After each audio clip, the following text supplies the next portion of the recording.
ఈ దేశంలో చాలామంది రాజకీయ నాయకులు జైలుకు వెళ్లాల్సిన అవసరం ఉందని తను వెళ్లి నిరూపించిన సీనియర్ నాయకులు ఓంప్రకాష్ చౌతాలా గారు.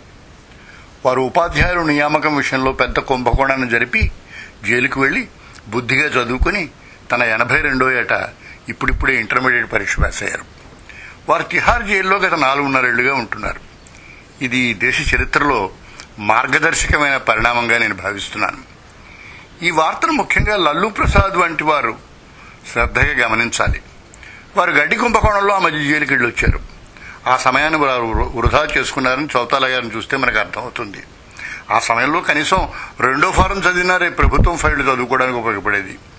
అలాగే లల్లూ గారి 2 కొడుకులు తేజ్ ప్రతాప్ యాదవ్, తేజస్వి యాదవ్ బీహార్లో మంత్రులుగా ఉన్నారు. వారిలో ఒక ఆయన ఉప ముఖ్యమంత్రి. అర్హతలు ఏమిటి అర్థం లేని ప్రశ్న. ఇద్దరికీ బొత్తిగా చదువు రాదు. నితీష్ కుమార్ గారు వారిని తక్షణం జైలుకి పంపించి కనీసం 5వ క్లాస్ అయినా పాస్ అయ్యే సదవకాశాన్ని కల్పించాలి. మిషంటారా, వారి తండ్రి గారిలాగా ఏదో గడ్డి తిని ఆ విజయాన్ని సాధించవచ్చునని నాకు అనిపిస్తుంది. ముందు ముందు వారి తల్లి రాబ్రీదేవి వంటగది నుంచి సరాసరి ముఖ్యమంత్రి పదవికి మళ్లీ వచ్చే అవకాశం ఉంది కనుక వారిని వెంటనే జైలుకి పంపి 2వ తరగతికైనా తర్ఫీదిస్తారని మనం ఆశించవచ్చు. ఈ దేశంలో జైళ్లకి ఎంతో అపకీర్తి ఉంది. ఆనాడు తిలక్ మహాశయులు జైల్లో ఉంటూ భగవద్గీతకు వ్యాఖ్యానం రాశారు. రాజాజీ పిల్లలకు అర్థమయ్యే సరళమైన ఇంగ్లీష్లో రామాయణ భారతాలను రాశారు. నెహ్రూ గారు డిస్కవరీ ఆఫ్ ఇండియా రాశారు. ఇవన్నీ ఆ పెద్దల వికారాలుగా మనం సరిపెట్టుకోవచ్చు. చౌతాలా గారు హర్యానా ముఖ్యమంత్రిగా ఉంటే ఏనాడైనా ఇంటర్ పరీక్ష పాస్ అయ్యేవారా? వారి చిన్నతనంలో చదువు సరిగ్గా సాగలేదు. తర్వాత సాగించాలనుకుంటే తండ్రి దేవీలాల్ గారితో పాటు రాజకీయాల్లో ఉండడం వల్ల చదువుకునే అవకాశం రాలేదని ప్రస్తుత హర్యానా ప్రతిపక్ష నేత అభయ్ సింగ్ చౌతాలా తన తాతగారి గురించి చెప్పారు. ఈ మధ్య ఒక నానుడు ఏర్పడింది. నువ్వేం చదువుకోలేదా? మరేం పర్వాలేదయ్యా, సరాసరి పార్లమెంటుకు వెళ్లే అర్హతలు ఉన్నట్టే. లేదు చదువుకోవాలనుందా, నిక్షేపంగా జైలుకి వెళ్ళు.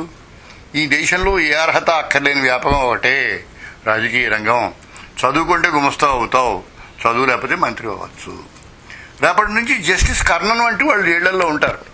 మన జైళ్లలో ఉన్న మరికొందరు మహనీయులైన నాయకుల పేర్లు: జయలలిత, కనిమొళి, శశికళ, సురేష్ కల్మాడి, అక్బరుద్దీన్ వైవేసి, పప్పు యాదవ్, ఏ రాజా, యడ్యూరప్ప, అమర్ సింగ్, పండిత్ సుఖరాం, మధుఖోడా.